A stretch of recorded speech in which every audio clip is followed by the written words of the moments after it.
Recalbox have just released version 8 of their retro gaming system with full support for the Raspberry Pi Zero 2W. So if you're using the Pi Zero for your gaming project, you're in for a real treat.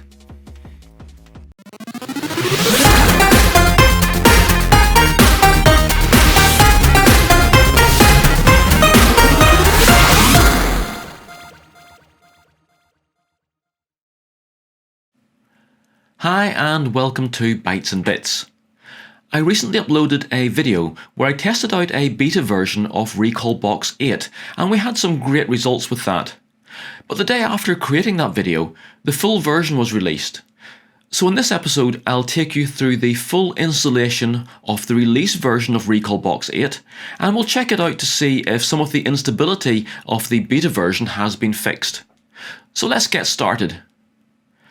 To install Recalbox, you simply need to download the Raspberry Pi Imager app. If you go to this web address, and I'll put this link in the description below, and then download and install the software, you will now have a very easy way to create Raspberry Pi SD card images. So make sure you have a decent sized SD card plugged into your computer. Now you can get by with an 8GB card, especially if you only want to emulate the 8-bit consoles. But I would suggest using at least a 16GB card and 64GB or larger if you want a full retro arcade setup, or if you want to emulate some of the later CD-based gaming consoles such as the PlayStation. So start up the Raspberry Pi Imager and click the Choose OS button. Scroll down to the Emulation and Game OS section and then select Recalbox. You'll see a number of options here, so just choose the correct version for your particular setup. So I'm using the Pi Zero 2 image without the GPI case.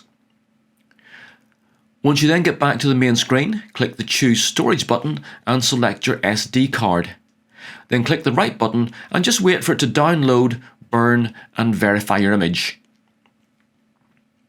So once your SD card is ready, we're all set to power up the Raspberry Pi. So make sure you have your controller plugged in. A keyboard is also very handy, but it's not essential. And then put the SD card in the Raspberry Pi and turn it on. Now don't, like me, panic if the screen stays black for quite a few seconds. This apparently is normal.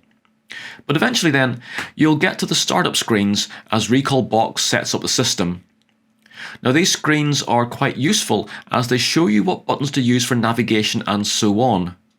And if, like me, you're more used to RetroPie, then do take note as the select and back buttons in the menu navigation are reversed from RetroPie, so that will just confuse you for a while.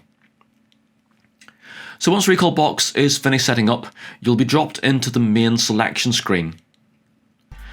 Now, Recalbox is very good at recognizing your controller, but I still advise going through the setup procedure to make sure that you've got the hotkey button set correctly. Without this, you'll get stuck in games and have to connect a keyboard to get to the escape key or reboot to get out. So, press the Start button to call up the main menu, and then select Controller Settings, Configure a controller, and then OK that message.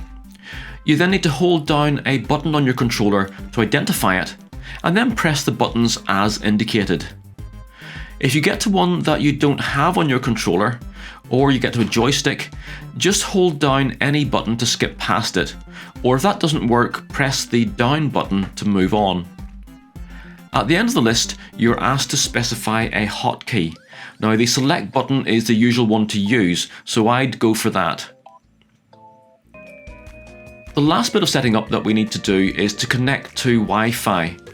And this will let you easily transfer your game files, update the system and download game artwork. So again, from the main system menu, press Start. On the main menu, select Network Settings. And the first thing we need to do is to enable Wi-Fi. The system will now scan for available networks. And once it's done that, if we select the Wi-Fi SSID option, we should see a list of networks and you can just simply select your one from the list. Now Recalbox will first check if it can access the network, but we do need now to enter the network password. So select the Wi-Fi key option and then enter that password. Now the easiest way here is to use a keyboard if you've got one plugged in, but the on-screen keyboard works fine with just a controller. And once that's done, you should see the status change to connected, and it will also show you your IP address. Now you probably won't need this IP, but if you do have problems using the network share later on, this will be the address that you need. The last job we have to do then is to load some actual games.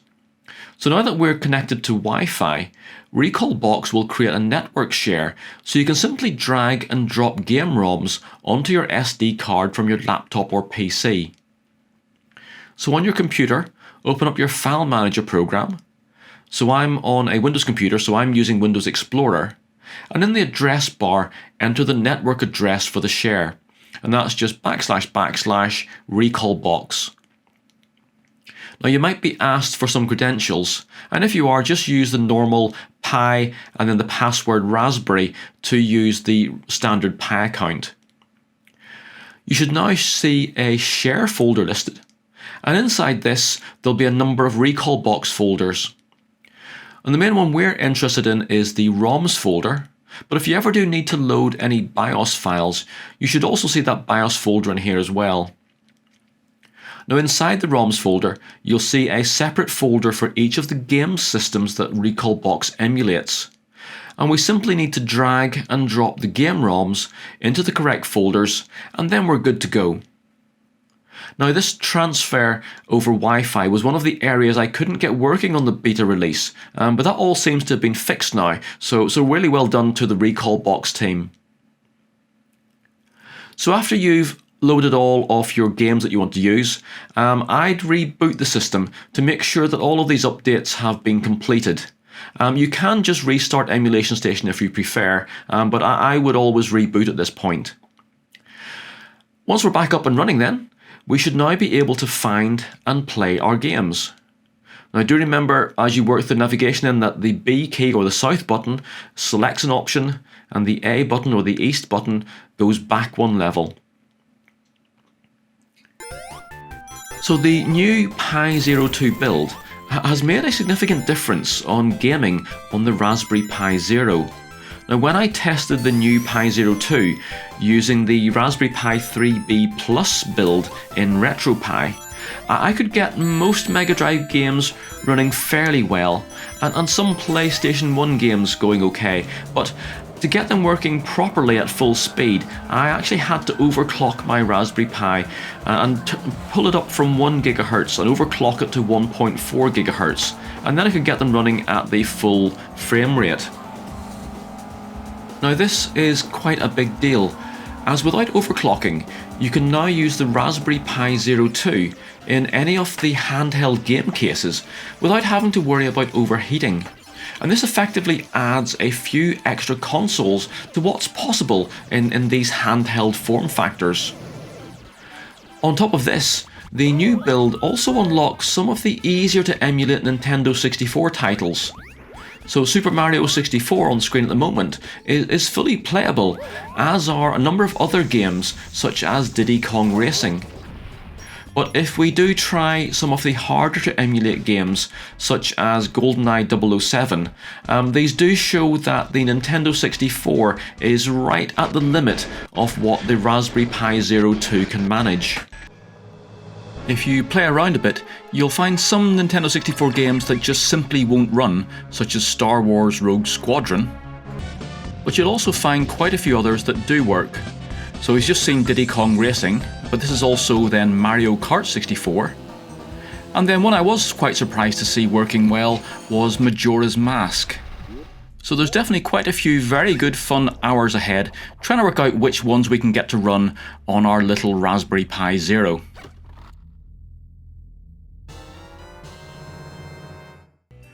Now, I did try some PlayStation Portable games, which is the next level up again, but even the low-powered ones were very nearly playable, but not quite, and especially when they put even a small amount of pressure onto the processor, it started to lag. So for me, PlayStation Portable is not usable. So to sum it all up then, Recalbox 8 is a great emulation front end. I admit that I'd never really used it before, and not until this Pi 02 version came out. But having played with it for a few hours now, I really like it. The menu, displays, and on-screen bezels as you play all add to the overall experience and make a great retro gaming system out of a humble Raspberry Pi. With this first release version, there are still a few stability issues. I find that playing one game after booting up is fine, but I have a lot of problems then getting a second game to start without having to reboot the whole Raspberry Pi Zero. And the system does hang every now and again as well, but all of this is really to be expected with such an early release, and I'm sure these problems will be ironed out very soon. And if you've got a GPI case or something similar, this new release will be a big boost to your handheld, with at least full-speed Megadrive and PlayStation 1 support being added, and all of that by just simply dropping in a new Pi 02. And finally then, seeing the lowly Pi Zero running some Nintendo 64 games is well worth the effort of setting up the system.